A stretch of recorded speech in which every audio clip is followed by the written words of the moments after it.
Hi everyone, in front of me I've got a Samsung device, and let me share with you how to turn off the auto brightness for always on display on this device. So let me explain what I actually mean. If we will lock the device and tap on the screen, we will see the always on display, and as you can see, it's quite bright. And if you're not the biggest fan of this effect, you can actually customize it. So let me unlock the device. First thing you need to know and you need to do is to download the Good Lock app. You can find it in the Google Play Store or Galaxy Store. It's up to you. Just find it and download it. It's free of charge, and simply tap on it. So now we are in this plugin section, so localize the LockStar, download this plugin and then enter.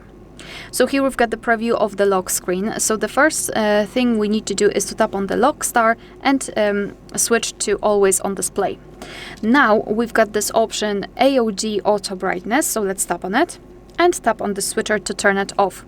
And now you can actually manually change the brightness, so you can really set it on the intensity which is the most comfortable for you. So you can either make it black, and as you can see, it is not intensive at all, it's almost invisible. You can set it something like that. Obviously it will also affect the battery, so the darker the always on display, the longer the battery will live, let's say. So just position it just like you want to, for example, something like that, so you can barely see it. And to confirm, just tap on done. Now we can lock the device and check how it looks like.